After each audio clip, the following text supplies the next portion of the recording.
$100 says you can't put 3 blades in. You want to throw? What do you have to say, Pliskin? Call me Snake. Welcome to The Good, the Bad, and the Sequel. This is the movie podcast where we're talking sequels, and we do it in 2 parts. The first, an interview with an actor, someone involved that made the film worth watching, and the second, a discussion of the sequel, what they got right, what they got wrong, and how it could have been better. Really hope you enjoyed the interview that we had attached with this one. Peter Jason, legendary character actor, worked with everyone from John Wayne, Spielberg, of course, his good buddy Stuart Pankin, John Carpenter. Man, so many. The guy's credits are just unbelievable. And so funny, so many people, out of all the movies they've seen him in, Brewster's Millions. That was the one that people said the most, which I agree with that too. But yeah, so I hope you checked out the movie that Stuart and Peter worked on, Deep in the Forest. That video on demand, May 31st, came out a few weeks back. So yeah, check it out. Support them because they supported us by taking the time to chat with us. And man, woof, Escape from L.A. You know what? I thought I've seen this movie. I've only seen the trailer, I think, as a kid, maybe at like the video store. And I think it's maybe from my first time I ever say this because Jamie, he's nodding, looking at me right now. I try to find something I love in every movie. Like they're my children, you know, 70 plus sequels we covered, probably 80 now. And they're like our children, man. This kid I cannot love. Well, there's always one in every family. There always is one, and this is it. But I don't want to say too much more. I have to introduce you to my partner in the sequel watching journey, Jamie Riccardi. Jamie, how are you? Well, I wish I had a chance to escape watching this movie because, you know, there are some movies, and I get it, you know, they're made a long time ago, you know, but they still they still hold up. This movie does not hold up at all. And I didn't see this movie the first time. I think I was like you. I watched the trailer. But man, like this looks like it's the cheapest movie. I believe it was like a $50 million budget or something like that, yep. Which I'm amazed at because the special effects are horrendous. The story is basically the same story as the first movie in a way. It's just, it was bad. Before I bring on our action sequel expert, I have to say the one little like behind the scene tidbit. Again, no matter what, a movie can have hokey special effects, but it could still be a good movie. This movie, there's like no redeeming qualities. There's some cool lines, I guess, and some characters that I sort of enjoyed. But the thing about the special effects that's kind of funny, the company that they hired, because you had to think when this movie was made, beginning of CGI, they hired a company at Buena Vista that never did this. But wait a second. This is the first time they ever did it. Okay, but this was made in 1996, the same year as Independence Day. Oh, yeah, and a few years after, I get that. Okay. So you know, to say that it's the beginning of CGI, I don't buy. I don't. That no. What I'm saying hold is water. They got convinced by somebody at Buena Vista that hey, we can do this. I can. Well, totally that's a different story. That's basically what happened because Yeah. I don't think John Carpenter would have hired like guys that didn't know what they were doing because look what happened to it. But you know, I just before you go, you know, I looked up what action movies came out that year. You're talking about Independence Day, The Rock, The Eraser, and Mission Impossible. wow, And this. So you're talking about like the child that you don't like? I mean, you know, if you're an action fan, this movie. and is Eraser ridiculous. has the great alligator crocodile scene that looks like legit. Yeah. Wow. All right. So let's bring on, if you're watching this on video, you can see our action sequel expert, Andrew Powers, just like Snake Plissken himself. Just call me Susie. You know, you're like the Carrot Top of movie review for our you know, our live audience or whatever. Because I mean, you are able to dress the part every time. Oh, this whole thing, I just threw this on from my closet. So that wig is yours? Yeah. He grew it out. He grew it out just for us. He's a method reviewer. He's a method reviewer, man. So this is like number 6 for Andrew. I was trying to think of all of them. Obviously, Death Wish 3, Under Siege 2, Mechanic 2, Best of the Best 2. Yeah. Another Death Wish, right? He did 2 Death Wishes. Oh, Death Wish 4. And then Escape from LA, which is a 2. So pretty much mostly 2s except Death Wish 3 and 4. He's our go-to guy for number 2. Was this your first movie? Did you see this movie before or no? No, this is my first venture into the escape movies. Okay. I've seen them. I've seen like the trailers, but I've never actually watched them. So it was a treat. It was a treat. Oof. So you liked it? I think so. If Captain Ron is the third entry in the trilogy, I like it. I see the trajectory of each movie. So yeah. Okay, I got you. I can see where they got the Batman voice though, like today's Batman voice. Yeah, he has the Batman voice the whole movie, which I was irritated by his voice the entire movie. But yeah. I will say, Escape from L.A. is the Death Wish 3 of the franchise. Because I mean, if you go Escape from New York, right? Escape from New York was scary. It was, Carpenter was really throwing like the zombies out there and stuff, and Loomis is the president. It was intense.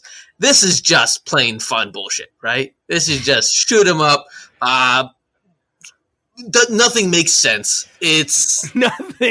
You know what? I partially agree with you. I would say the part I don't agree was fun, but I agree that it was bullshit. So yeah. So no, so we'll get into it, but the thing, just the whole story of this, I hate when you get to the end of the movie and basically the whole reason for the movie happening is not real. And we'll get into that at the end, but I hate when movies do that. Like when you watch a movie and you're like, wow, this is a great part of the story. It's like, actually, that never really happened. And you're like, what? This whole movie I just watched thinking this is like the reason. But doesn't this happen? I mean, I saw the first one a long time ago, and there's a lot of similarities to this movie from the first one. Oh, it's the same, pretty same much movie. Same. That's why it bombed. And another reason it bombed, and I don't agree, they said there's too much violence. I know there's like shooting and stuff, but I'm like, there's not enough violence for a Carpenter movie. Like, yeah, his other movies, like think of like The Fog and like obviously the Halloween movies. There's usually more violence, but 2 things I gotta say before we dive in. One was one of the references they made in the whole movie a lot was Cleveland. Like, oh, Cleveland, man, we got caught in Cleveland. I'm like, all right, Cleveland sounds like it might have been a better movie, Escape from Cleveland, because everybody tries to leave Cleveland anyway. And one thing that I read that was mind blowing was, remember Ghost of Mars? Yeah. So that movie was originally a script that was already written. That was Escape from Mars with Pliskin, and all they did was do a little bit of rewrites and change the main character's name. Oh. Yeah. I mean, you know what? Honestly, and I love these 90s and 80s action movies. I don't even think the action was that good. Like, it really, like, it was not a good, like, and any chance of having a good action scene, they threw in a bunch of dumb crap that went with it, and it kind of ruined it, like the hang gliding and all that kind of stuff. Like, to me, it's like, first of all, there's a lot of sports kind of stuff going on in this movie. Okay, like we can't talk about, let's not even really mention the one scene. I have that clip for later, so we can really talk about that. Yes. All right. And I was thinking it'd be really cool if we can get people to listen to go to the local parks and reenact that, because I'm going to do it. I have a little just trivia about that part. We'll get there. Nothing major, but like something he did. I don't know if you know. Like, no, all right, we'll get there. But when we get there, so let's just dive right in. So this movie, given how we feel about it, the cast, they have great people in this movie. Like the Stacey Keach, which from talking to Peter, they're like longtime buddies now. They were on Mike Hammer for a season together, and you even get like Peter Jason right in the beginning of the movie, like when Snake lands. I wish I can go back and ask him about that, because he told so many awesome stories. But his little, like, to start the movie was, well, after we get the dumb intro of 1998, lots of crime happening, 12.6 earthquake. I'm like, exposition out the wazoo that we're getting all of this stuff that happens, and everybody that's bad has to go to L.A. Well, not really bad though, because they like, you know, when they talk about who goes to LA, they talk about like immigrants and like almost like poor people. They don't mention killers. They don't mention like thieves. They mention like regular people. Yeah, you know, and I feel like, okay, so it's a $50 million budget. The earthquake scenes look like someone was shaking a camera. That's what it looked like. It was the worst earthquake. Really, it looked like the camera was shaking. The only thing I have to say is my favorite, the only great graphics that were in the movie, and they weren't even graphics, they did like a third scale model, was when they showed the building, not the building shatter. It was the big, like, the highways, those highways in LA, the big loops. When they broke, I was like, holy crap, that is good. I thought that was CGI. I'm like, man, the CGI is going to be awesome. But then I watched the behind the scenes, and they made like it looked like a toy car. It looked like a toy car going around. That's what it was. It was a model, right? It was a model. That's what it was. It was horrendous. Like, and just to let you know, there's something at the end of the movie that I couldn't believe they left in there. And okay. Yeah. Oh my gosh. So so then Andrew, we get Commander Malloy, that's paid by, because now it's 2013. They talk about LA is like impossible to escape, which is it like, I don't know. When they showed where the island was, it didn't look that far to land. Like it literally, like, I know it's separated, but it definitely was swimmable. Compared to the first movie, because the first movie, they had guards on the wall. I think the very first sequence of the first movie, like they bombed someone who was escaping on a mattress, right?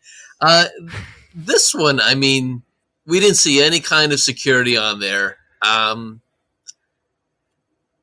Weird. It was weird. I mean, even when he reached shore, right, and he reached that cool guy. Everyone had guns, and he's like, "Oh, I'm just passing by," and they let him walk through. I said that. I go, the guy's like standing there with a gun in his face. Goes, we don't want you on our island, something like that. He goes, I'm walking through. Okay. Like there really wasn't much to it at all. And Peter Fonda. So Peter Fonda is in this movie as a surfer. Isn't he? Didn't he win like an Oscar for this movie? I think so. Oh yeah. Well, not for this movie, but he probably won for like on Golden Pond or something. Like, like he's a big time actor. What is he doing in this movie? Like, as a surfer, who is following Snake Plissken, like creeper really. So so when they get there, I played it in the intro when Peter Jason has the great. If you're not going to be part of this, what else are you going to do if you're not going to fall in line? He goes, what do you got to say for yourself? He says, a Pliskin. And he's like, call me Snake. And I'm like, ugh. Well, I wrote this. They said that the island is for the undesirable and unfit. Yeah. Yep. Right. So does undesirable also mean like ugly people? If you've committed a moral crime, I'd say ugliness might be a moral crime against America. Yeah. Okay. All right. So all the ugly people go. See, now I can get behind that. Yeah, that's why they have the Surgeon General to shape up the face and or ship out. The Surgeon General. And honestly, the moral America sounds really lame when they go through all the rules. When Cliff Robertson's going through the rules as the president, Jesus, no fun at all. I mean, no smoking. When Snake gets into LA proper, it's a party, man. That looks funny. No red meat, right? Didn't they say no red meat? Yeah. Well, who wouldn't want to go to the island? Because I feel like they do whatever they want. I think Jose Cuervo said like this is the only place where you're free, didn't he? Can we talk about, like, no joke, like who? I love John R. Carpenter and Deborah Hill, who wrote this movie, and Kurt Russell. This is the only movie that Kurt Russell had writing credit on. I really hope. I wonder why he hasn't done it since. That's true, but. Cuervo, who wants to see Che Guevara as a villain in a Kurt Russell movie? Like, really? Well, but you also had Steve Buscemi, who looked like he was a combination of Ducky from what was it? The what's that movie with Ducky? Oh, Pretty in Pink. Yes. Right, Pretty in Pink. So he's dressed like Ducky and Jack Nicholson's Joker from Batman. Yeah. Like he was a combination like that, and he looked so young. So it's probably one of his early movies, I guess. I don't know, but so I'm not saying he wouldn't have done this movie anyway. But when you look at like IMDb trivia, it says he did this movie in order to get money to do his first movie, like direct his first movie. But no, he looked the same as he did in it's the same years too as Billy Madison. He looks the same. Like it looks like the same outfit when he's putting the lipstick on and crossing Billy's name off the list. He went from the set to set. He probably just walked on over. Map to the Stars, Eddie. What a name. Who supplies like this? So where are they getting all their supplies from? Where are they getting their gas from? Where are they getting their bullets from? Can we talk about the bullets? Dude, you got to think, you're on a cutoff island that probably isn't getting shipments like you said. There's a scene when they're celebrating Cuervo and they're just firing guns in the air. And every bullet, like, what are those bullets got to come down, right? They're all firing straight in the air. What? So you think when you fire them in the air, if they come down, they're going to pierce you the same way? Well, I think they would still hurt. I don't know about that. It's like If throwing you were a bunch of standing rocks. next to me and I threw a bullet at you, ow. That might hurt. Wait, if you threw a bullet at me, you're gonna say "ow"? Like You might say ow. Yeah, but if you're shooting it, it's not gonna have the same impact. It's gonna lose some of the velocity once it comes down. Coming from the gun. Andrew, what do you think? If I threw a building off the top of the Empire State Building, I think it could kill somebody in the bottom. Okay, now you go into the Empire State Building. We're just talking about throwing it up in the air and standing in a circle. No, I'm talking about them firing the gun in the air. Okay, but at a certain point, it's gonna slow down, and then it's gonna come down. It's gonna go fast coming down. Not as fast as coming out of a gun. If there's any scientists listening at Sequels Only, tell us about shooting bullets in the air. Really, I want to know. I need to figure this out. So then we get the whole story of the plot of this movie. Again, it's the same as the first one, but then you get what's her name from wasn't she on My So-Called Life? AJ Langer. What movie was she in, like in her teens? She looked familiar. She was on My So-Called Life. She's on one of those shows, but anyway, her name is Utopia. Fun fact, Kate Hudson auditioned for this role, didn't get it. Wait. Kurt Russell wrote the movie and he couldn't get his daughter a job in here? His stepdaughter. Yeah, no, I know. Oh, okay. Okay. Oh, so if it was his daughter, then he could have. But his son's in this movie. His actual son with Goldie Hawn is extra in a scene. Okay, so there you go. So if you're blood, he'll get you a movie. But if you're stepchild, I can't help you. No halfies. Halfies take a step. Okay.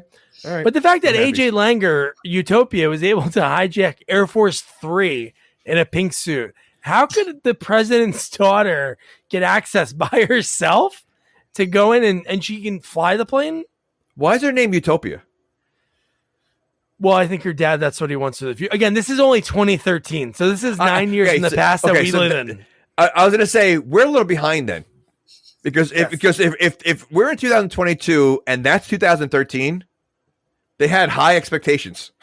And we failed everywhere. So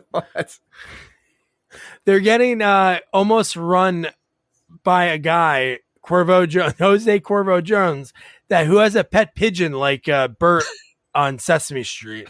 And somehow he's running the biggest gang in LA. And how about his car? Can we talk about his car? Oh. It has every like doll head. Well, I like Steve. Okay. So he has that. Steve Buscemi has a car that shoots darts. How are they making this on this island? Where are they getting any kind of way to make these high tech stuff? That is true. You know, is the government supplying the island? Well, they still have Silicon Valley, right? No, that's cut off from LA.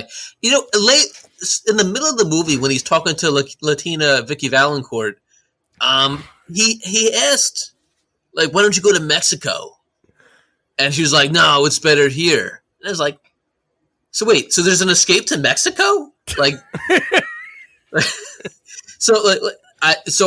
I have a feeling that they have international trade with Mexico. They can import export pretty regularly. I mean, if they can get to Mexico, right? I think they can get stuff in. Well, so what's the time frame from the earthquake that separated the island to where the movie starts? 15 years. Okay, so in 98, 15 the earthquake happened in 98. Okay. And in 15 years, that's what happened? So it went from a normal society to that? Chaos. Absolutely. Complete I love chaos. that you called her Latina Vicky Valancourt. I was thinking not Elvira. The fact that the girl from Hot Shots is in a role like this, that I can't take her seriously. And she has such a strong Italian accent. And a terrible wig. She has an Elvira wig on. Oh, she's Joan Jett. She looks like Joan Jett. Joan Jett, yeah. But she's a Muslim from South Dakota. Right. She's a Muslim from South Dakota who has an Italian accent. It's ridiculous. Oh, yeah. So then we get the whole plot of this movie. Like, yeah, it's sort of like the first one. They want Snake to go get this black box that was in Air Force 3 that has, what does it have? Does it have, is that the black box that's the nuke, like the nuclear football? Because that's what he's going to do with it later in the movie when he thinks that he has it, the president. So I'm guessing that's what it is. But the fact that they're like, we're going to put a virus in you, and then if you go get the black box, we'll give you the antidote. I'm like already snoring at the plot of this movie. Yeah, I mean, and the first time he comes on scene, it's not even like dramatic. I wasn't into it. I really wasn't. And the fact that like they gave him this outfit to wear, and I question this, his boots, right? He looked like he had like these long galoshes, like rain boots. Like if you're dropping him off somewhere where he's going to be combat and run, wouldn't you give him like something that's a little bit more comfortable? Like that looks like you barely can move. They were like knee highs. They were knee high boots. Some like Nikes, some cross trainers.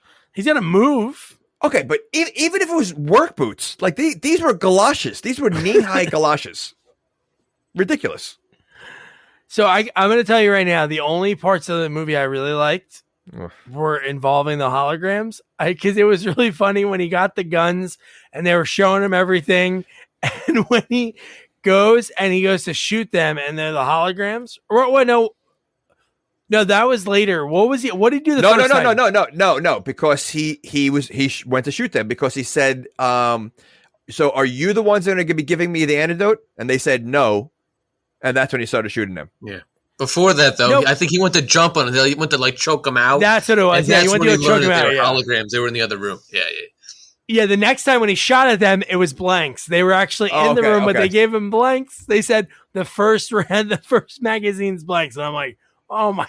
That was funny as hell to me. But how quick could he put the other round in there? I know. Oh my god! And would you want to be the guys that are waiting for him down below the sub when they were putting him in? Because he just shot these people, and they said, "All right, you know what? Now the next round is the real gunfire. What's going to stop you from shooting them?"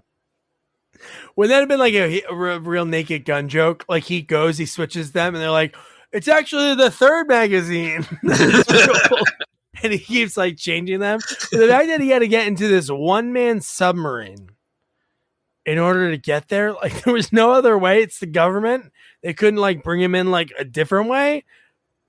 Well, was that strange, or was it strange the fact that he knew his way around that underwater disaster zone that had like, it had a sunken town, a city, and he's never been there.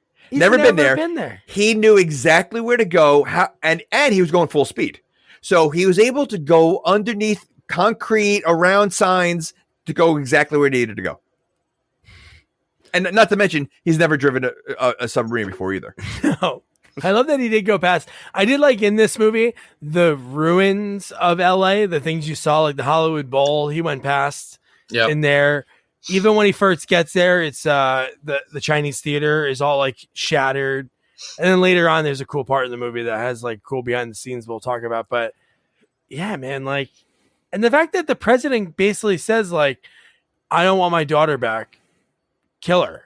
Like, that's what this guy wants for Jesus. Like, well, I wasn't sure he was serious about that until later on. No, but yeah. So yeah. What if he wasn't serious and it was just like kill her, and then he killed her. He's like, you son of a bitch! I didn't mean that. You think I wanted my own daughter dead? Ridiculous. There was a lot of points in this where you were wondering if it was making fun of itself. Was Carpenter really just like fucking around?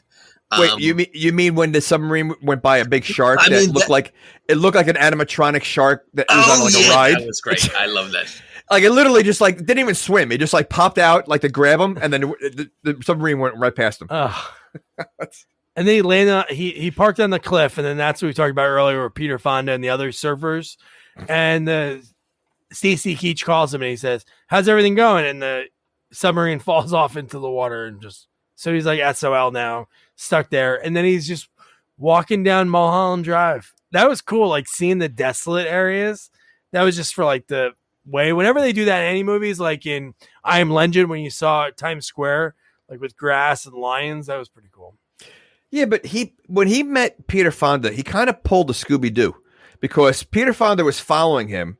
Snake was ahead of him, and then somehow Snake ended up behind him and popped up behind him. And so I don't know how he did that. Magic. Snake magic. Yeah. Well, he's a snake. He's Slytherin. He goes in. Maybe he really turns into a snake. That's his thing. Is that his first name, Snake? Well, I mean, I don't remember the first movie, so like I don't know. Yeah, it was like Bob or something. It was terrible. Bob wasn't tough enough, so he had to go Snake. Snake, yeah. Well, Bob's not a tough name. So Bob's not tough.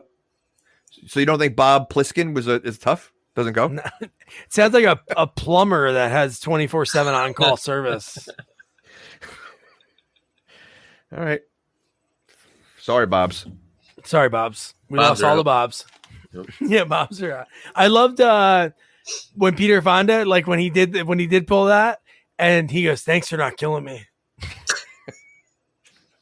You know, I didn't realize it was Peter Fonda at first. I knew I recognized him, and I just couldn't get it. And then when I saw the credits, I'm like, "That was again." This is an Academy Award winner playing a surfer dude in a horrible movie. Like, well, Buscemi, did Buscemi ever win? Not that early in his career. I mean, I don't know if he's ever won. I mean, when was Reservoir Dogs? Before this. Okay. So he played a great role. I mean, he was only a side role there, but he was awesome in that movie. This movie he was a little annoying. He was, but he was what he is in some movies. He is, but who's he working for? Because I felt like he was like everybody trusted him, but he was working everybody. Yeah, all he did was it was a map to the stars with no map. It was an audio recording on the smallest little disc. It was like, why would they want that? Why would you want technology that you could lose like that? Which is the exact same disc that the government uses. Yes. For nuclear bomb, like weapons or whatever, or the same black box. Yeah. Same exact ones. And like they only have one. Like, so they only make one. So if they ever lose it, like, what if they lost it? Like before it even started, like before the movie started, they asked, Stacey Keach, can you bring oh, you know what? I can't find it. I can't find my keys and the black box. All right. There goes that, I mean, like, to put a virus in them and make them go on this. But like, I mean, like, yeah, I would assume the government would have more than one way. A spare. You gotta have a spare. The dealership gives you a spare, just like the government should have a spare. Okay. A backup disc or something. Okay. All right. And then Snake's walk. I always say Snake pulled Raiders of the Lost Ark in this scene with the guy with the knife. The guy who's gonna throw the knife at him. Wasn't this coming up and then he just turns around and shoots him? Well, yeah, he shoots with Robert Carradine from That was Robert Carradine. Revenge of the Neighbors. He's a skinhead. Hey, can you throw the knife in? How can you get these 3 knives in him? And then he shot him in the alleyway like 5 minutes, like not even 5 minutes later. Right as the guy was about to throw it at him. Oh wait, that was Robert Carradine? Yeah. Wait, the bald guy. Yeah, he plays a skinhead that gets shot. That's amazing. I didn't. You know what? I didn't even realize that was him. That's great. He's not Gilbert, right? Gilbert's no. Gilbert is the Anthony Edwards. Yeah, so I can never think of his name in that movie. It's Lewis and Gilbert. Lewis. Oh, Lewis. Okay. Well, I know the song. So Lewis and Gilbert. Tadashi. So then we see, like, just before he gets there, I love the Chinese theater I mentioned, and Capitol Records. Shout out to Audio Andy if he's listening. Capitol Records destroyed. And how about, did you notice the one stripper that had a dildo hat? It was like a Viking helmet, like we noticed in Mannequin 2. That was like a rubber Viking helmet, which wasn't even during Viking times. This movie, there was a stripper with like, and I'm like, it was dildos on her helmet. I don't remember that. Did she have them in the same place as the horns for a Viking helmet? Yes. So she had 2 of them? But they weren't pointed up, so maybe they weren't excited. I don't know. You. Oh, man. So then we get, this is what 2013, 9 years ago from where we're at in 2022. Everything's broken, garbage can fires everywhere, hookers. This is essentially Jason Takes Manhattan, but everything's on fire. When he's in that alleyway, every garbage can's on fire. Well, is there electricity on the alley? Was there electricity? Oh, I don't think there was. The whole movie looks like it's at nighttime, the entire movie. They shot this entire movie at night. No day shots. 70 nights they shot. Oh, that had to be rough. But see, it makes sense, though, because the entire movie was dark. So I wonder if there's electricity. So that's why they have all the fires. Yeah. But where are they getting the matches from?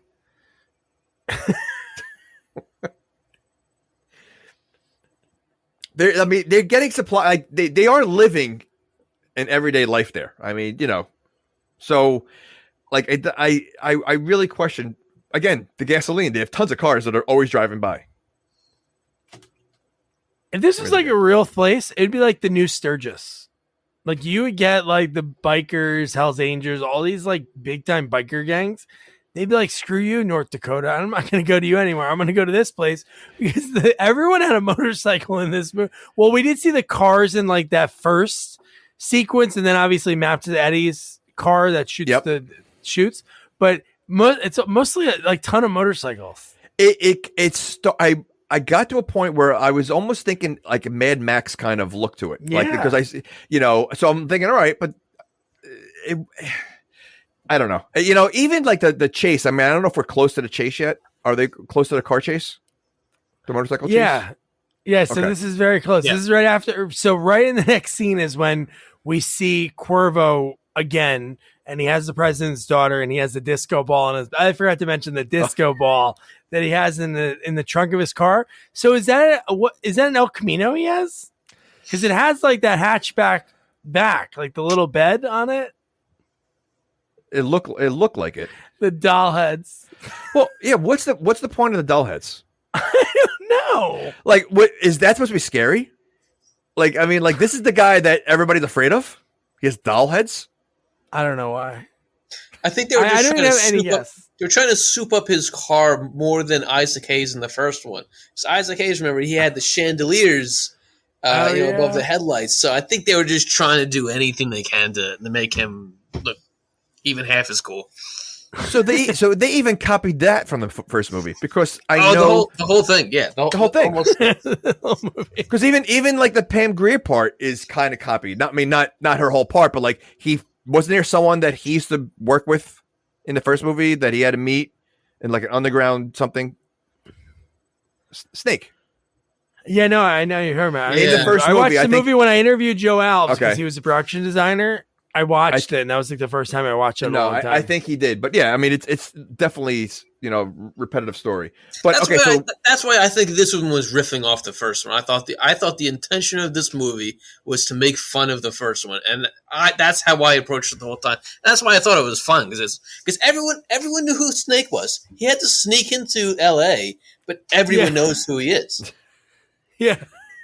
And I mean, the outfit they gave him, he had like a cape, looked like a big cape that he had, and like he had like a ridiculous. But you know what though? But this movie was made how long after the first movie? 15 years.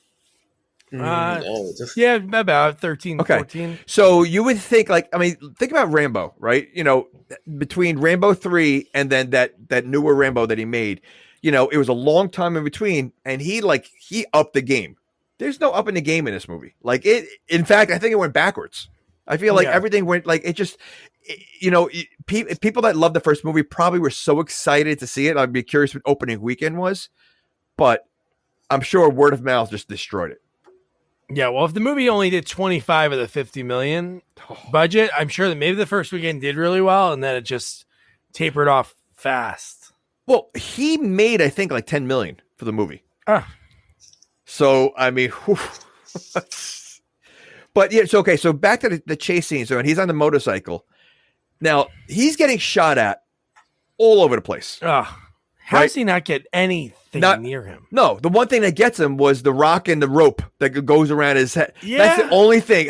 How is that possible? Like that he can't dodge, which is coming at pretty slow at him, but every bullet he's able to dodge. Yeah. And the special effects, the only one that, like, even though it looks bad now looking at it, when he did that jump off the ramp and he landed in the bed just before that, like, watching it, you could see like where the bike was basically like they froze the frame and like moved it for him to land. I'm like, wow, like maybe then this looked good, because all the movies we think about, I don't remember any of the CGI being involved with like things like that. It was like more like I don't know, in Terminator 2 Judgment Day, like the CGI, if it's ever the cars or if it really is just like Robert Patrick and Arnold, if there's any other kind of CGI, like if there's cars wise, but like I don't remember any movies that use cars and made them move like that. You know what? When did Terminator 2 come out? 92 or 3. So this movie came out like 4 or 5 years after that. Yeah. Wow. Okay. Oof. Well, back then it was all about using the right company. Like there's so many of those CGI movies that came out, or even big name movies, that they look good for then, but it didn't stay with because technology. So you're telling me you know Carpenter's going to go with an unknown company, because clearly they never did anything like this ever, which is crazy. So I mean, you know, John, trust me, I know we can do it. Yeah, okay, you'll do it. Holy shit, he said yes. The only thing is that we have to do CGI. What CGI? I don't know, but let's look it up. Yeah, of course we can do it, John. But that's the way it looks, because there's some of the parts of this movie just, again, and it costs a lot. Even though Kurt made 10 million, still, like, that's still a lot of a budget for a movie that got shot pretty quick. She got shot over 3 months, so it's really not so it must have been the CG, or they didn't use a lot of money for it. I'm surprised it took that long to shoot it. For a movie like this, I mean, even the lines in the movie, like, it's not a lot of dialogue, right? No. I mean, it's like, you know, and it's just like, so like there's no story, there's no dialogue. It's just basically the same set used over and over again. So like, I'm surprised it took 6 months. Really, I mean, it's you know, I don't know. This is, you know, I really wanted to like this movie. And yeah, me too. I'm starting to get angry the more we talk about it. Because I wasted 2 hours of my time, an hour, 40 minutes of my time watching it. How about when Snake, when he gets knocked off by the medieval weapon that Jose Cuervo Jones uses, and then it's just him surrounded by 7 or 8 guys, and he says, "Let's do Bangkok rules." And in my head, I'm just like, all right, these guys know who Snake is. They know it's in his name. He's a snake. Yep. Why would they follow this dumb rule of throwing a can in the air? And when the can lands, that's when you shoot? That, you know what? It was actually kind of funny, you know, like that he did that, but like, you knew they fell for it. If they fell for it, like, why would they, like? But again, if they're living like this for 15 years, I'm surprised any of them even speak a language. Yeah. You know, they're probably a bunch of like they probably all bark and like a bunch of animals out there. So it's like, you know, they probably didn't even understand a word he was saying. That's true. But the fact that they spread out before he explained it all, they spread out from each other. Because they knew. And then I'm because like, they knew. yeah. Yeah, I'm because like, they knew what is this he's gonna be? right. Yeah. Well, maybe they He's fast figured, you enough. know, He took them all off, and then when the last shot's fired, that's when the can hits the ground. well, This guy. and then he why didn't he pick up his gun? He had that huge gun that he was using on the motorcycle, and he just left it there after he got knocked off. And he's using his pistol. Oh yeah, why didn't he keep that gun? Maybe it broke. Maybe it's out of bullets. I don't think anyone runs out of bullets in this movie. They do not. So there's just a lot. There's a lot of bullets flying everywhere. The neighbors who lived by this, they were pissed at Carpenter for firing actual like blanks. So he promised that they'll never, because they shot at night, all those night shoots. So he promised after midnight they would CG the bullets. So they put him in post. Because if you remember the one when Cuervo's having like that little parade later in the movie, and they're firing, like you could tell it's like put on the bullets afterwards. But people that bought a house next to a movie studio are complaining about them filming a movie. Yeah. Why would you even listen to them? It's like buying a house next to like a train station and asking, you know, them not to run any trains at night because you're trying to sleep. Hey, Thomas, keep it down, you talking train. Jesus. I mean, they knew what they're getting themselves into. How can you even question what they're doing if you're buying it next to the studio? Dude, it's like that old person that buys next to a friggin' school and complains about kids. People just love to complain. Or the kids are complaining that this old man that bought the house next to the school. He's always in the bushes and his pants are down. But God, man, just the fact that they're so the map to the starts Eddie. There's one thing I wrote down. So with this pre-recorded map, this is what makes no sense. There's so many like they mentioned money a few times, but this time it makes no sense. So it's $50,000 is what he charges for the black box and the map. So where are people getting money from? Where are they spending the money? Yeah. And like, what are they doing with the money? Because clearly it's a free for all. So that made no sense when he said that. Yeah. And where's he getting people? Maybe that's why he doesn't charge so much. Because if he hits one customer, he hits his year quota. Because who's traveling to there? It's not like you can travel in and out of the third world, like, you know, the unmoral land. It's not like they're going to let you go there and visit and come back. But where are they getting money from? Where are they making money? Where are they, you know, are people working? Like, do people have jobs there? Like, is there a time clock that people are checking in and like somebody's got to light the garbage can fire, so they can light themselves. Yeah, that really made no sense. No, that's actually a good question though, because I mean, so those a little bit later, those surgeries, right? Is anybody paying? Like, you're right. So there's the surgeon general. He's got a job. These people are coming in for surgeries. You're right. Well, I think some sort of payment arrangement. There has to be some sort of economy in this. Well, I think the people coming in are kind of kidnapped. I don't think. No. The people that they're transplanting it onto. Oh. Yeah. Because I thought it was going to be like a class thing, like, you know, the upper class was good, but it had nothing to do with that. Really, that whole scene really had nothing to do with anything.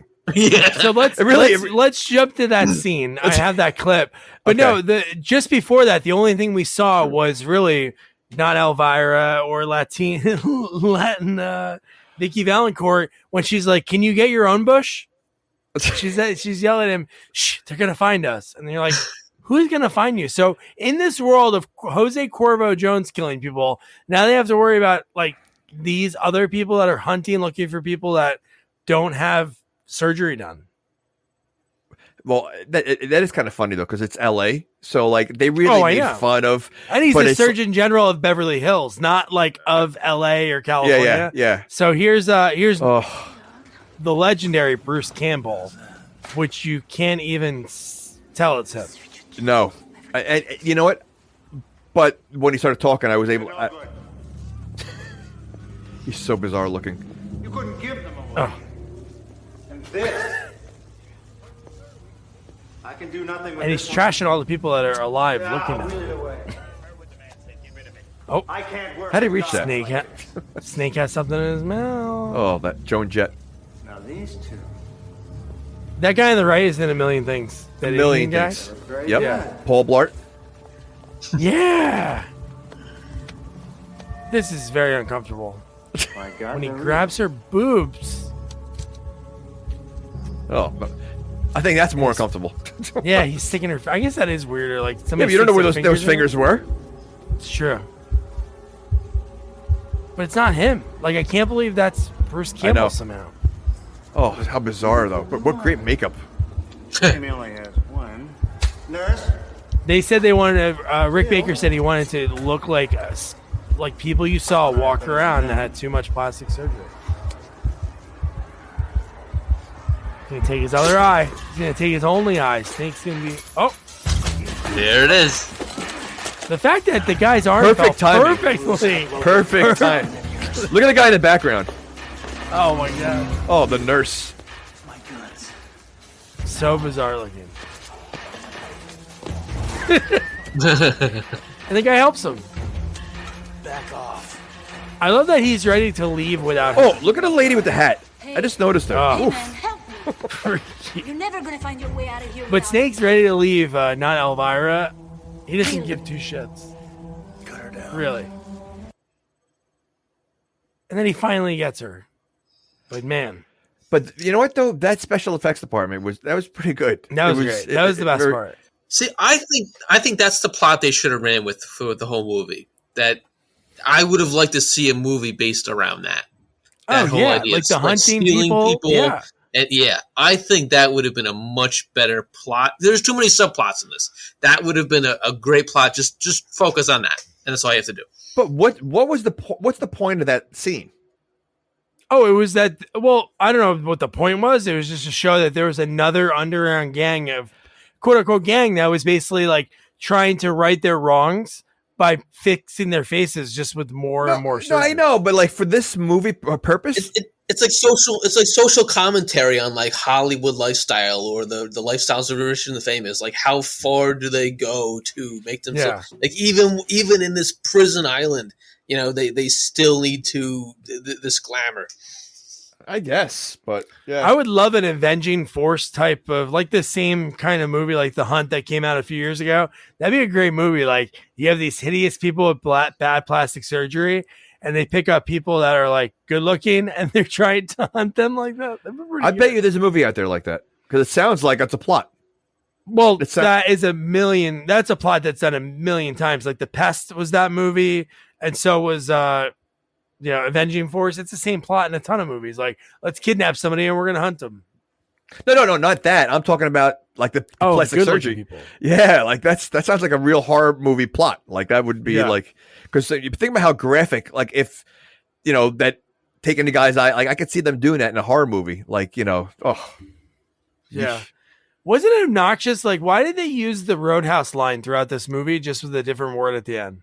They kept doing the "I thought you'd be bigger." I thought you'd be taller. Oh yeah, I know. Taller. I know. They kept saying, "I thought you'd be taller," and I'm like, "Really?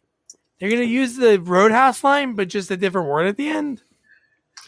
Well, listen again. When you hear so much about Snake Plissken, whatever, I mean, If that's your nickname, it means you're a moose. I guess. So not Elvira, she was almost left by this guy. Snake almost left her. He basically at the last second had like this morality. He's like, you know what? Let her out. And then within seconds, she goes, you know what? The UV is going to really be bad today. Even though he's going to die in 7 hours, like on his little wristlet. Come stay with me. My boyfriend and I broke up tonight. All right. And then he's thinking about it. And then what happens? She gets murdered. Within seconds. Like I forget what was her line. I forget what her line was. She said something like, you get used to it. Yeah, you get used to it. Or, yeah, something like that. Yeah. Once you figure this place out, it's not so bad. And then she gets shot 2 seconds later. Yeah. Oh my god. And the person that killed her was they were in the car from Greece. The guy with the pot face who looks like a 45-year-old senior. That's the same car, and it's the same spot from the race scene at the end of Grease. That valley, does Grease take place in California or Los Angeles? Well, that scene does, the racing scene. It does? Yeah. Well, then the whole movie takes place there. They use that same thing from Judgment Day and a million. No, but I'm saying, does the movie Grease, though, take place in Los Angeles? Ride L High? I don't think so. It seems like it is. All right. Is it in the same universe? Maybe it's the same guy. You know what? Know. I think we got something going. I think we got something on here. Listen, you know what? He wouldn't need that guy with the pocket in his face. I don't think he'd need any makeup. He would fit perfectly in this world. Oh, he would. He was a. I mean, I don't like to say it for too many people, but he was ugly. He was ugly, but his girl. See, and he would be. Oh, Cha-Cha. Cha-Cha was, man. I looked her up. I think she passed away like 10 years ago, but she was in something like 20 years ago, and she looked the same. Oh, I'm sure. Well, she's another one that looked like she was in her 30s, and she's at a high school prom. You know, I'll take it. But you know, we said they take the undesirable. Well, that guy is definitely undesirable. You know, so perfect. Maybe he was the leader of all that because he was undesirable and he was a Cha-Cha. So maybe he was only really with Cha-Cha to kidnap her. Maybe you know what? Not for nothing. Skin. The nurse looked a little like Cha-Cha that had the plastic surgery. Yeah, and she had like bushy hair like Cha-Cha. So maybe this. You know what? I think we got something going. This might be in the same. This might be in the same. But when I saw the car, the fact that it was the same car with the flames, the colors were a little different, but on the same track, the same exact thing. Yeah. Yeah. Unreal. And then, so Map of the Star Eddie comes and he saves him, sort of. But then he's a snake. He's Snake. He's the real snake. Oh, in this movie, he's a snake. The dart. He should have been called Snake. The car dart. Hey, let me just let me change the station, and then you get a dart to your chest. I feel like Snake trusted him way too much in this movie. Yeah, he screwed him so many times, and he kept so many him. times. Yeah. Like you would think he would learn, and he doesn't. Well, he does learn later. That's a really funny scene. When I didn't see that. Did they show us as the audience what he did? No, right? We'll get to it later. No, I think we did see it. I think so. He drops a note. Yeah. Oh, okay. But I mean, you know, like it took him 15 times for this guy to trick him. That basically almost killed him multiple times. Yeah. To like finally learn how to trust him or not trust him. Yeah. So I think this is at the point that the president is like, is Snake? You know, he hasn't answered. Like, what should we do with him? And I think this is even maybe the first of many times that the president is ready to run. This Cliff Robertson, and Keach says, "Don't count him out." And then we get USC. Okay. So they first of all they captured at this point they have Snake, right? Snake. So their torture is a treadmill. and how is it running? Because I haven't seen electricity in that whole island. I think there might have been lights at USC. There definitely had to be lights somewhere. Okay. But the first thing I thought before we get to the scene, after the scene came on, which I have the clip, I was like, oh, I remember this. But before that, didn't you feel like everybody was like watching, like, because I think the Olympics were there in 96 and like not too, 96 at Atlanta. Was 92 LA? Or 88, not too far off. But anyway, I'm like, is this like the gang Olympics? Before you see the basketball court, you see like gang members like fighting each other in practice. And the one gang guy, what else was he in? He's another guy that's in a million things. The bald guy with the goatee. Yep. He was in a million things too. I should have looked him up. Well, there's definitely one cameo later on of a guy that's in a million all those movies. guys. I know. All those guys are from Big Trouble in Little China. Yeah. Yeah, I know. So I know. cool that he used all those guys. But yeah, I know what you're talking but about. Ali, oh, it's great. Ali Young, the fact that he was in this movie, and yeah. And he's the same thing. He's just always in the background. He does one little thing in every movie, and then that's it. The best. The best. So the basketball scene, which I couldn't play the whole thing, but I had to play this Okay, the rules. Game time! Oh, you know who else he looks like? Not Raul Julia. yes. Basketball. 2 hoops. Full court. 10-second shot clock. Miss a shot, you get shot. I like how Is they this have a two microphone. hoops? Buzzer right? goes up before you shoot, you get shot. Well, one in each 2 end. points for a basket. No 3-point bullshit. But he shoots more than that. All you gotta do is make 10 points. That's it. What do you mean? No, he has 10 2 points baskets. is 5. No, it's more than that because 10 points By is the 5 way, shots if they're all 2-pointers. Nobody's ever walked off that court alive. So the rules are so convoluted, they make no sense. By the way, he practiced basketball as much as he could. He made all these shots.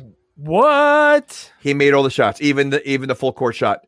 So what I read was he was practicing basketball like on the set all the time, and he wanted to make all the shots. Now Man, I don't know how many takes it took, but he literally wanted to make every shot. So that's what he did. Oh my god! But the fact that the rules, because he definitely said the word 2 shots, and he says 10 points, and none of that 3-point crap. All right. Well, This is 2013. The 3-pointer was around for years for him to use that as a thing. It was like, how old's Cuervo Jones in this movie? 30, 35? His If whole that. life he's seen the 3-pointer. So what's this guy talking about? Well, the fact that they're basing on whether that he's going to survive or not on a basketball game. What made them think like, I mean, they're sitting at the table. They're like, all right, we got to bring up the intensity a little bit. We got to say like, will he make it through some kind of task, that no one's ever passed? How about basketball? 2013 in the futuristic, like it was like such a odd thing for this movie. And he wasn't even playing against it. He was playing against himself. It wasn't even like a one-on-one. It was just so out of place. Like Yeah. he should have been like running through like a minefield or something, trying to catch. I'd rather see him try to catch a football in a minefield. All right, well there you go. Don't even put that in the ethos. I mean, just playing basketball. He's playing 1-on-1. 1-0. 1-on-1. I mean, I don't know. It was so out of place. It was such a bad choice. So Maybe stupid. when they were writing this part, they were like, oh, you know what? I got free tickets to the Lakers game. Let's go. We're trying to figure out how we can do this scene. They're sitting there, have like 7 or 8 cocktails, and they're like, should be a basketball game. And it's like, Carpenter's like, what? And he's like, basketball game. And at the end, I'll be so tired. I have to heave a half-court shot. And guess what? I make it. Listen, even Rambo played sheepball in Rambo 3. Yeah. But at least that was more action. At least it was other that was. This is just the intense was he's playing by himself. Yeah. He's basically playing horse. He played horse by himself. Stupid. But then he converted the crowd. But then, He did. Well, because no one's ever done it before. No. Listen, you know what? He moved pretty fast for 10 seconds wearing all that stuff that has with all the guns hanging and everything else. He moved pretty fast. He did. And those boots. The bank shot. He did the bank shot. Oh, my God. Ridiculous. Yeah, and then from there, somehow the guy who later he's sort of accurate, I guess, with a weapon, Cuervo, because Snake's like, I'm getting out of here, and the guy doesn't open the gate, and then he looks back. Cuervo grabs the gun, he climbs, and then. But I love that you're right. The crowd did turn. They were like, "Holy shit!" It was like defeating the vampire. That was defeating the vampire. Wouldn't it be great if he was in charge now? Yeah. All over how'd you become the king of England? Oh, I won a basketball game. With myself. Yeah, by myself. I beat myself. Jose Cuervo missed him with the gun, but again, while in the car that was moving, he was able to throw the medieval rope in the rock weapon and landed perfectly around his neck. Yeah. But he couldn't hit him. And I think he had a sniper rifle. He did. And he couldn't hit him. So he could have hit him with a sniper rifle, but the rock and the rope, dead aim. Yeah, and let's talk about people that like know things. Snake then runs away. He's like in a junkyard. He takes a rag and he puts it into a gas tank, lights it. How does he know a car in a junkyard has a full tank of gas? Because what if that was a dud? Like there's no gas in it. Then he's just lighting a rag and nobody's going to run away from that. Well, that would have been like a Wile E. Coyote move. Yeah. He's hiding behind the bushes and it just... And that him winning the basketball game and Cuervo does dolls on his car. That's a red flag. The disco ball, red flag. But the thing that makes Utopia leave is the fact that he didn't play by the rules when it comes to a stupid basketball game, that he didn't let Snake walk away like unscathed. That's what gets her to leave. Yeah, but she goes back to him a few times after that. Right after this, she does it right afterwards in the tunnel when Map of the Stars Eddie comes in and shoots Pliskin in the leg. Yeah, so I just, didn't make sense. So stupid. Well, what didn't make sense? The fact that happened, all that whole scene, or the fact that he falls through the tunnel and where does he come out? Peter Fonda. Peter Fonda's there waiting for him. Peter Fonda is by him all the time. It's like he's his guardian angel. He is. And maybe he's not really there. And he just is. You're right. Somehow he's always something there to help him. Because without that, he would have drowned. He would have. Yeah, you're right. He was not there. And I can't. Like, I don't know what was worse, the surfing or the basketball. Like, the surfing was great. Oh, like again. You're making this follow-up to a movie that was made 15 years ago. Like, what makes you think that these two scenes, almost back to back, like two ridiculous scenes, that the crowd's going to like this? Like, the audience is going to like this with horrendous CGI. Yeah. And well, they thought then we bring him back with the Hershey scene. Well, the fact that he doesn't he do like a fist bump with Henry Fonda and then jump to the car first? Yeah, Peter Fonda, not Henry Fonda. You're right. I said Henry Fonda. I don't think Henry would do a movie like this. No, I think he would. I think he would be a little upset that Peter did this movie. But even when Steve Buscemi was driving, you could see the screen, like it was a movie screen of like trees going by. Oh, that's what you were saying. That's what they left in. No. They left the Disney World attraction at the end of the movie. Oh well, you're talking about the Matterhorn, the castle? No, the mountain. So there's a Disney World. There's a Disney World ride called, I think, the Matterhorn. It goes around like a mountain. It's a roller coaster. Well, when at the end of the movie, you actually see the roller coaster around the mountain at the end of the movie. Oh, you know what that set was? Because it's so funny because they wouldn't let Disneyland wouldn't let them use any of that stuff. So that whole set was actually a set that was from Back to the Future, like that whole town square. And even so I don't remember that in Back to the Future. Maybe it was a scene that was cut, but there was like an amusement park scene, I think, that was supposed to happen in Back to the Future. And even that, like Mickey's castle, like Cinderella's castle, that was like some other thing. I forget the name of it. It was in here somewhere, but yeah. Oh, wow. But yeah, that was great that was Cuervo's like lair. Yeah. That is funny. But yeah, Hershey. So Happy Kingdom was the name of it. Like the fake one that they used in the movie. Why do they have to use Kingdom? I mean, what, they're trying to fool us? Like, trying to say, it's not Magic Kingdom, it's Happy Kingdom. But you know what? I got to tell you, the Hershey, like, I was kind of confused of what, because I mean, I recognized her at first, but the voice was throwing me off so much that I'm like, how are they doing this? Because, was she not, like, was it someone else's voice? Yeah, that was somebody else's voice. But do you know how Hershey's spelled? Hershey. So HERSHE. Oh my goodness. And I That's love amazing. that whole like when he like notices that it's her, and he's just like Carjack Malone. Don't you remember Carjack Malone? And we were working with Texas Mike O'Shea. Like what? But she, in order to get this part when she auditioned, she like tucked like rolls of socks like in her crotch, so she could like walk and act like a man. Method acting. She must have learned that from Buddy and Just One of the Guys. Yes. But her voice was like, I'm trying hard to describe. Like if you had to describe her voice, it was almost like she was like, you know, when they interview someone that doesn't want to be on like FBI's Most Wanted, they don't want to be, and you hear that deep like it was overly deep. Like they really played the heat, you know, like unbelievable.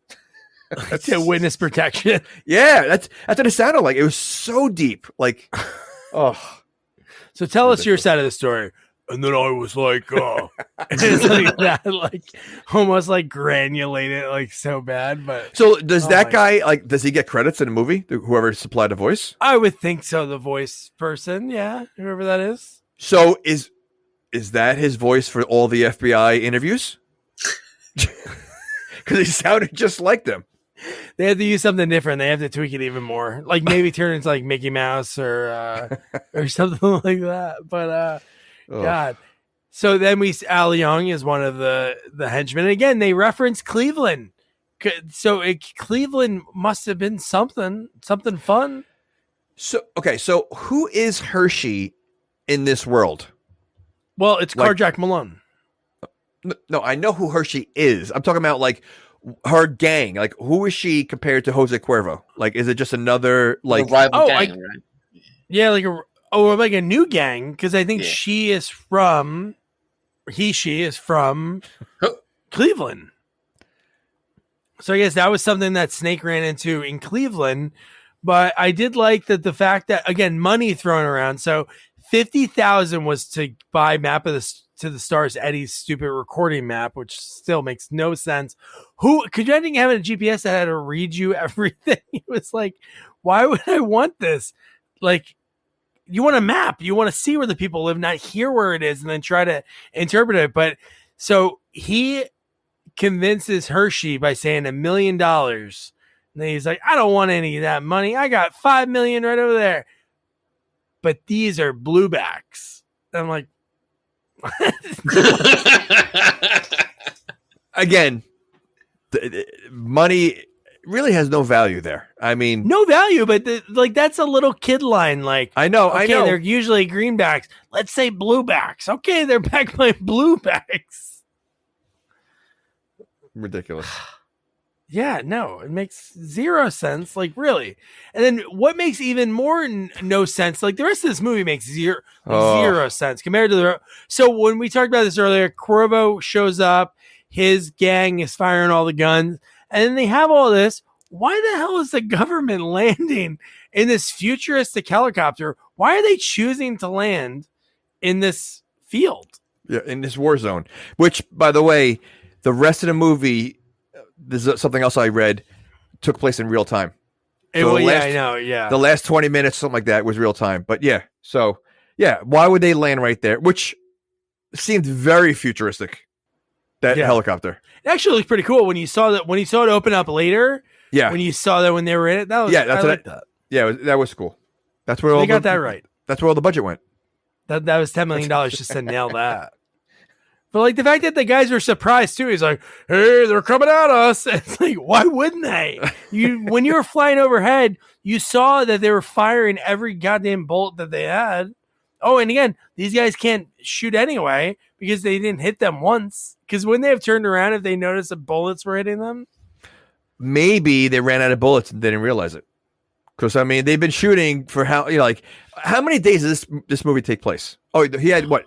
He had a day, right? He only has not even 10 hours? 9 hours or something. Oh, right? 9 hours. Okay. Yeah. Okay. That'd have been another it felt like I was watching it for a few days. That's how long the movie Yeah.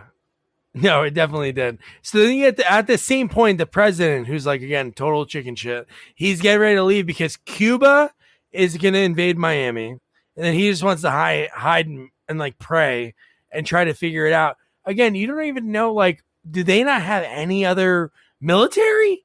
Because he's depending on Snake Plissken to just go get this detonator, but there's no actual military that could beat those ships. They said ships. It's 2013, all this futuristic stuff, and there's like ships gonna land on the shores of Florida. Well, I agree 100%. Why did they send one person when, if they have a military, just send the whole military? They could have done this. This could have been over with already if they send a military. Exactly. Because I mean, Cuervo doesn't. His army. First of all, they don't. They look like a bunch of idiots if they're going to play that stupid game with Snake earlier. So you're going to tell me the military couldn't have gone there and just wiped them all out if it was that important? Like, why would you send one guy? And the president, like, which is weird. He does a few like Bible quotes in the beginning of the movie. He's praying later on, but the code to the thing is 666. It's the country to end the world. Yeah.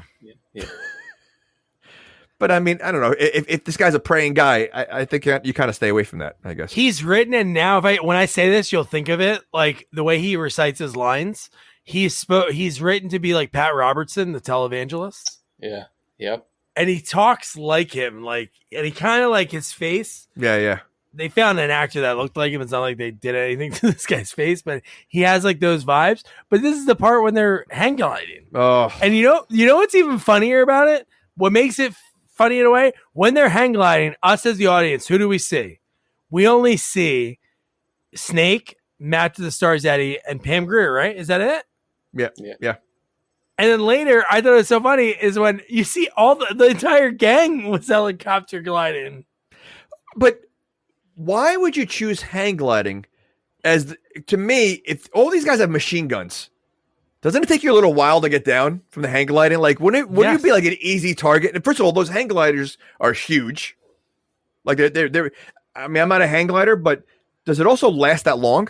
Because it looked like they were hang gliding as if they were driving a car. Like they were just going for a long time. And I'm not sure it's that easy just to pick up a hang glider and just do it for the first time. Well, we saw Map to the Stars Eddie. He was like very shaky doing it. But Snake wasn't. He was a pro, and so was Hershey. But how about when he lands? Cuervo Jones is the leader of this gang, right? And he falls for hey, look over there behind you. And then he hands the black box, and he takes it. So Map to the Stars Eddie has it for like a few seconds, and he makes a switch. Yeah. So what was he to gain out of that? I must have missed that whole conversation. Like, why was he helping Snake at this point? Oh, I think no, because what happened in a little bit, when he was going to take it and sell it to somebody else. Okay. Because at the same point, you think that he's really helping him, but then he's going to risk his life. He's going to risk his. I mean, Cuervo wanted to kill him like on the spot. Yeah, but he doesn't have the. He's having to charge $50,000. Now we know where money is. If $1 million is getting thrown out there like nothing, 50,000 isn't really paying what bills. I don't know if there's utility companies or phone companies. The money aspect is so stupid. It really is. Well, how else do they pay for gas? Oh yeah, I don't know if they are. But no, do you guys remember at all? As the audience, did we see him? We saw him make the switch when it came to Cuervo's black box, but do we see him make a double switch? Because when they were in the helicopter and he goes, "Here's the black box." Snake does the switch. No, that's later. No, but with Buscemi, he does a switch. No, he does. Oh. But he catches him. And he goes, "Now give me the real. Give me the real detonator." Right. No, he puts it in his pocket. He puts it in his pocket. Right. Oh no, he puts it in her pocket. Oh, that's right. Never mind. Yeah, because what's her name's with him by now, right? She runs and sneaks in. Utopia is already with them. Who's on the helicopter with them? Well, the whole gang is, and then they get picked off one by one. I don't see Al Young get shot, but he's not in it later. So I guess Pam Grier also got shot. Well, let's talk about this. So how about the fact that one of Cuervo's guys wraps a chain or a rope, and hanging from that side, shooting out, notices it. Not only that, it only lasts about like a minute before they shoot it and then they go. Like it really like for the scene in a movie, like you'd think like maybe like, you know, by doing that, someone's able to climb aboard, someone falls out of the helicopter. No, a minute of trying to fly the helicopter, they ended up shooting the rope and then the helicopter flies away. Like the well, rope no, served, it doesn't fall. Well, it just slowed him down a little bit because Cuervo. Then I did like that when Map to the Star Eddie, when he thinks he's going to save the day and he shoots Cuervo in the chest. And he's like, yeah, I got him. And then he like looks back and then he gets up and grabs a rocket launcher. That was good. But okay, so is Pam Grier on the helicopter at this point? Yeah, once the rocket hits, Map to the Star Eddie dives out. Correct. And the whole back of the plane at that point is on fire, so I'm guessing they're all dead. But they never showed it though. We never saw her die. We saw a lot of henchmen get picked off one by one. You did? See, I remember like when the plane crashed and he walks out, I don't see anyone. Like I was like, where did Pam Grier go? Like they no, really I didn't see her die. I saw a few of the henchmen, not Al Young or Hershey. Okay. Yeah. At this point, I'm telling you, I was like, I was hoping for something, right? Like some kind of ending that would redeem. Not saying a cool fight scene or something would have redeemed the entire movie, but it would make me feel better about it. Even if we got like Kurt Russell, Stacy Keach, some kind of thing, nothing. They're even like I said, even the action scenes are just like. They weren't good. Like they really were. Even the hang gliding scene, like it could have been so much better. But like, I just feel like it was just everything fell flat. You know, I know they're trying to, you know, this whole switcheroo at the end, you know, is like the big reveal. But that kind of happened in the first movie. Yeah. Which so like if it happened once before, is it really a surprise? Like in a second movie? Like I don't know. They tried to trick you. But the fact that, again, the helicopter's on fire, and he's kind of cool about it. He's like, okay, I'm going to dab. Here, take this tape, jump into the clearing. So he gives it to Utopia. She jumps. And then Snake. How high was that helicopter when she jumped? Oh, she'd be dead. She lit. I mean, it looked like it was almost like when Arnold jumps out of the helicopter in Commando and lands like waist high. Like, but he jumped like from like miles up in the air, you know, like she jumped high. She would have broke her legs without a doubt, if not died. And the fact that he didn't jump, why would he have jumped? He could have. But where was he? Like, how did he get out of that? How did he get out of that plane? Oh, how did he? I guess he just walked out. That mean that again, that could have been something too. And I'm like, oh man, maybe they're gonna do like he's dead, and everybody's like, oh, Snake's dead, and then he arrives. No, he just walked right out. He walked right out. There was no like any of that like nothing. Yeah, I know. Oh, I don't know. And then we find out the whole movie he was lied to. Because he goes, lied to. Are you gonna give me the antidote? I have 3 seconds, and it's like 3, 2, 1, and they're like, yeah, we didn't really give you anything. It's like, what? He had the flu. So you're gonna tell me he couldn't, like, you know, we've all had the flu. You're gonna tell me he couldn't tell that it was the flu and not poison that's killing him? And okay. So we're at the point where he's landing now near the end of the time when he's supposed to die because the time ran out, right? Yeah. Why would he risk going there as a hologram if he needs the antidote? Oh, that is true. Yeah. Yeah. Right. I mean, so because he doesn't know this yet, so he thinks he's dying. So like every second counted this entire movie for him to get this, and then when the time runs out, he let's just go as a hologram. He wasn't thinking. He wanted to go out with a gag. Like the fact that he was a hologram was kind of funny because it was a callback to the beginning of the movie. I did like that. That's the only thing I liked. It was you know, but like I said, I mean, I don't know, because in the first movie, I think they switched something with the president in the first movie, and they played music or something. Yeah, it was the New York song in that. Right. Set, so like it was so the very exact same switcheroo happened. But yeah, the whole what year is Escape from New York, Andrew? Is that is that set in the 80s? Do they ever say any dates? It's set. It's 1997. It's set in 1997. That's when it's set? Yeah. Oh my goodness. What's the future like then? What did they imagine? Oh well, I mean, it focused on New York. It focused on New York, which was a prison city, and there was just So it was, but it was just criminals in that one. But at the same time, see, this was another thing with New York. The Russia, I think we were going to war with Russia or something was happening with Russia, and Russia released some sort of gas in New York that turned people crazy. So they had criminals, but then they had legitimately crazy people, they were almost like zombies. So it was wild. But that's all we saw. That's all we saw of the. When was it made? 81?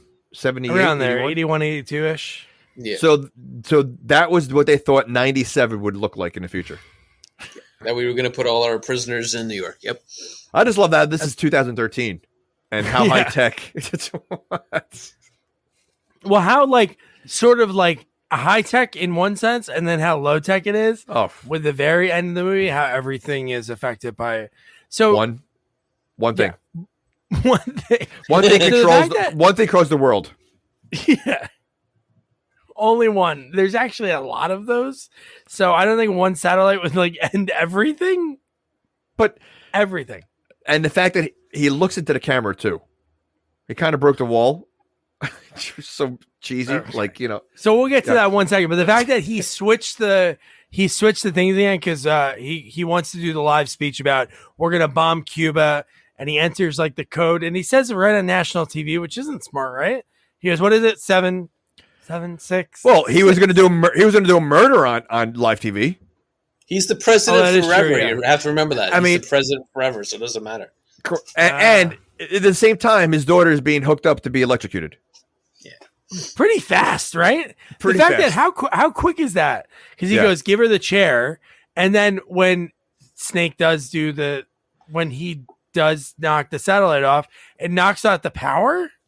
So this satellite runs the power. It runs the world, everything. So so basically, it was an EMP blast. That's right. That's what it was. It was knocking out anything. But yep. That doesn't make sense. So it knocks out everything, everything in the world.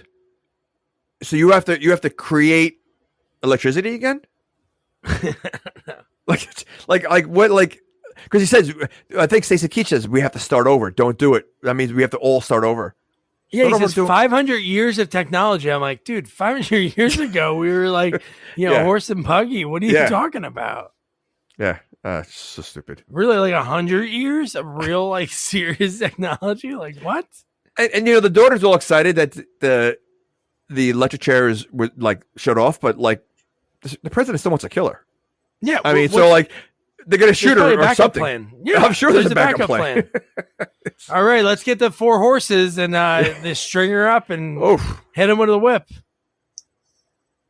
He doesn't like her. He wants to murder his own daughter. Well, she does want to overthrow him, right? So I mean, yeah. I can. She deserves it, right? You can understand. I can understand. Why was she dressed like a stewardess in the beginning of the movie? Yeah, she looked like a stewardess. Is she a stewardess on Air Force One? That's how she got in there. That's how she's a pink outfit, pink Flamingo Airlines. She dressed up. She snuck on, and somehow she was able to fly it. Yeah. How'd she fly it? How did the secret agents not stop her or allow her? First of all, aren't they always following the president and his kids? Always someone there. So there's no way she should be able to get in there. And she's not the brightest bulb. So for her to be able to do that, maybe she flirted with Tony, her special agent, and maybe give him a little surprise, or said, "I'll meet you in this room." What kind of surprise? A bow tie. Oh. But no, maybe she was like, "Hey, I'm gonna hook up with you. Go and meet me in this room." And then she was like, "I'm not gonna go there." Puts the old chair behind the door and then sneaks in. But the fact that she flew a ginormous plane, that's I don't know. Snake did. He doesn't look like a guy that would surf. and he surfed the biggest wave. He surfed the tsunami. He does, yeah. Okay, and he doesn't look like he's ever tried a surfboard ever. And let's not forget, like nothing against people that wear an eye patch or have one eye, but your depth perception and your coordination is way off. Like Andrew has been wearing an eye patch, and I guarantee that's probably not too comfortable.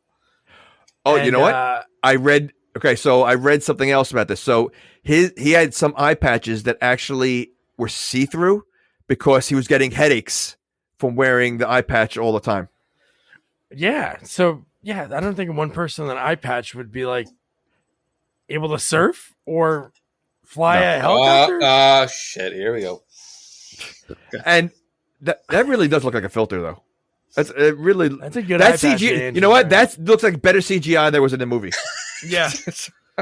Buena Vista Entertainment, they're like very jealous that you were able to do that. But to really just close out this movie, finally, the fact that Snake does the old switcheroo, because the president grabs the black box that's on his daughter, and when he enters the code, he presses play, and it's Map to the Stars, Eddie, like talking about his thing.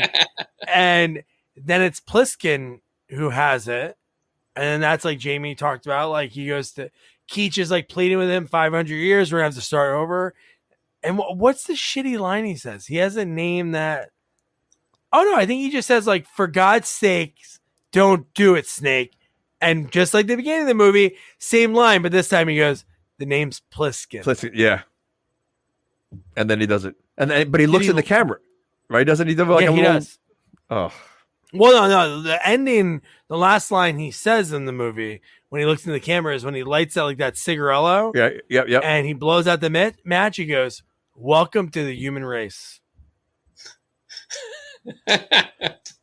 Escape from the world is basically what the next movie should be. Because he just destroyed the whole world. So Escape from L.A., go to our action sequel expert who, man, always brings it. Perfect wig. He looks like actually Snake himself. Andrew Powers. What do you think? Should people check this surfing movie out? Oh, we missed the 6 Degrees of Charles Bronson. Oh, talk about that. So 2 things. So John Carpenter, the first Escape from New York, the vision for New York that he had, he took that from Death Wish. He liked the grittiness. He liked the jungle aspect of it. It was just chaos, and he mirrored it from Death Wish. The second one was Kurt Russell was not the choice to play Snake. The studio wanted somebody else. Can you guess who it was? Tell me Bronson. It was Charles Bronson. Wow. And Carpenter said no, he's too old. Wow. Ageism in Hollywood. Right. Almost. It could have happened. You know what you look like, Andrew? You look like if we were watching like The Naked Gun and they showed like Kurt Russell and then they showed his stunt double. Like that looks nothing like because they've done that I think before, like in Naked Gun or one of those Tom Hot Shots maybe. Did you remember Tom Cruise with Ben Stiller and he was his stunt double in Mission Impossible, and we were finishing each other's sentence. But that's what you look like because you look like the poor man's Kurt Russell, or you look like you'd be in a Brady Bunch. Like you look like you'd be like a. I'm going to audition for Captain Ron 2. That's what I'm going for. But you know what? If Bronson did escape, well, he could have still done Death Wish 3, but I think things worked out for Bronson. Well, I listen. I don't think it's Kurt Russell's fault because I like Kurt Russell. So it's not like he. I mean, the voice got to me after a while. His low tone and like his like one-liners, but I mean, I don't know who else could have done a good job. I mean, I think it's. Stallone could have done it. I'm sure. I can't see Seagal doing it. No. So, Andrew, back to you before you did that great Charles Bronson. I love those 2 facts. Would you recommend somebody to check this out?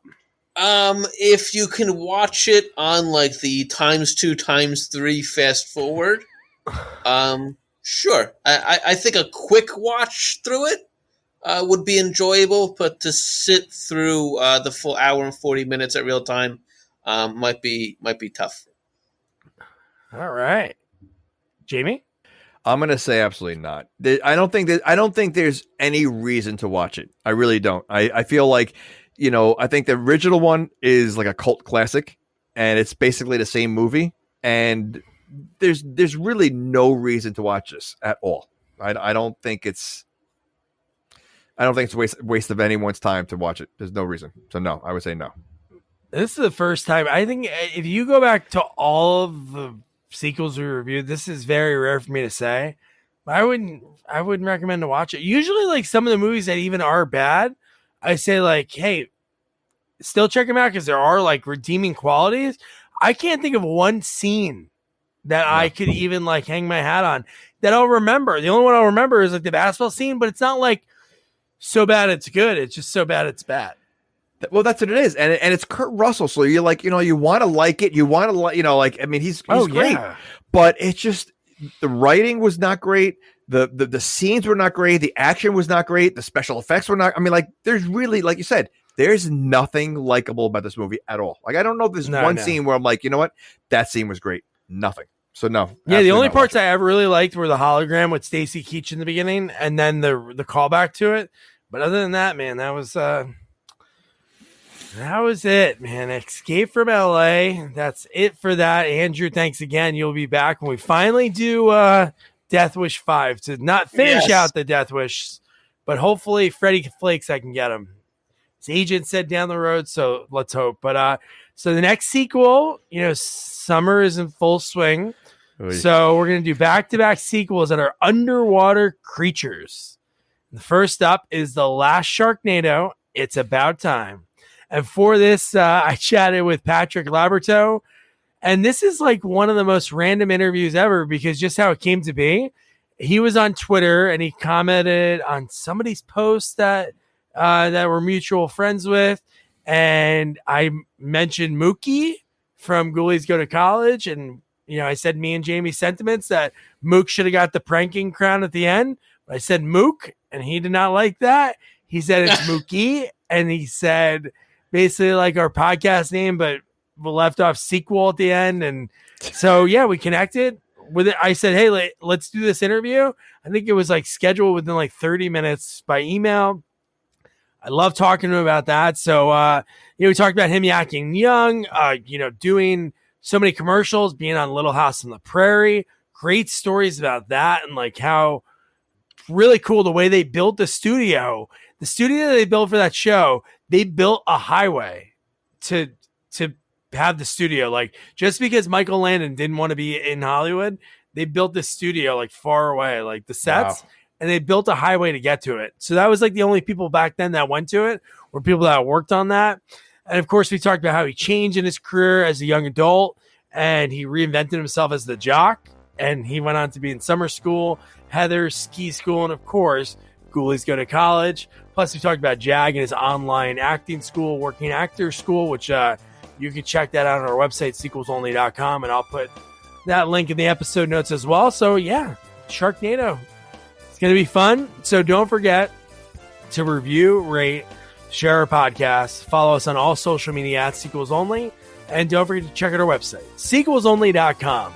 Good night. Good night. Good night, guys.